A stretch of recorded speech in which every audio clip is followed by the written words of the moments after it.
বন্ধুরা, আজ কৌশিকী অমাবস্যা উপলক্ষে আমরা রাতে কখনো ভাত খাই না, নিরামিষ রুটি তরকারি যে যেটা ভালোবাসে সেটাই খাই। তোমরা কারা কারা কৌশিকী অমাবস্যা রাতে ভাত খাও না, নিরামিষ খাবার খাও, কমেন্টস করে জানিও।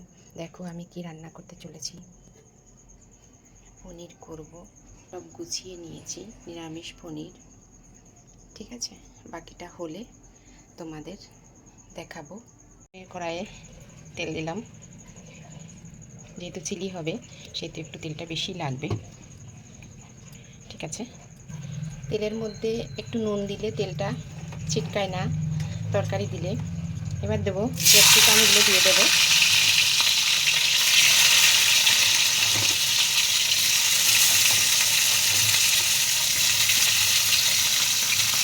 নাড়তে থাক। ক্যাপসিকামগুলো একটু একটু নরম হয়ে মজে আসলে তারপরে আমি টমেটোগুলো দিয়ে দেবো।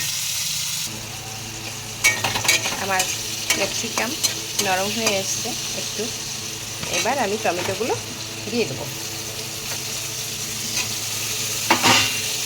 টমেটো ক্যাপসিকাম পুরো মিক্স হয়ে যাবে, ছোটো হয়ে যাবে, সিদ্ধ হয়ে ছোটো হয়ে আসবে।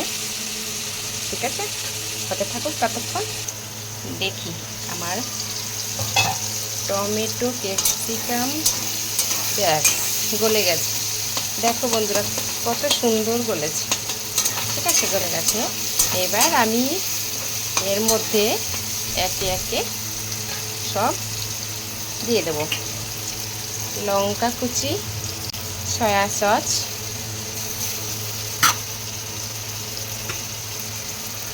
ওটা হচ্ছে চিলি সস, সরি এটা সয়া সস, এটা টমেটো সস দিয়ে দেবো।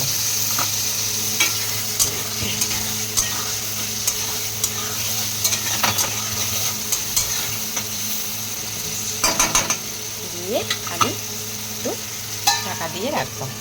ঠিক আছে, দেখো আমি জল দিয়ে দিয়েছি পরিমাণ মতো। ব্যাস এবার ফুটে উঠলেই আমি এর মধ্যে পনিরটা অ্যাড করব। ঠিক আছে, এবার আমি পনিরগুলো আস্তে আস্তে দিয়ে দেবো। আমি পনিরগুলো ভেজে রাখছিলাম, তোমাদের ভাজাটা দেখাতে পারিনি, তাই আমি এখন অ্যাড করে দিচ্ছি। ঠিক আছে, দেখো কি সুন্দর কালার হয়েছে। ঠিক আছে, এবার কমপ্লিট হলেই তোমাদের দেখিয়ে দেবো। এবার আমি স্বাদ মতো চিনি দিয়ে দেবো। তোমরা যে যতটা মিষ্টি খাবে সেই পরিমাণ চিনি দেবে, স্বাদ মতো চিনি দেবে। নুন চিনি ঝাল কে কতটা খাবে মিষ্টি সেই বুঝে তোমরা অ্যাড করবে। আরেকটা জিনিস দেখাই বন্ধুরা, দেখো আমি তালের ক্ষীর বানিয়েছি। এর মধ্যে কাজু কিশমিশ নারকেল তাল দুধ দিয়ে ক্ষীরটা করেছি, খুব সুন্দর হয়েছে। রুটি দিয়ে খাবো। দেখো বন্ধুরা, অলরেডি আমার চিলি পনির কমপ্লিট।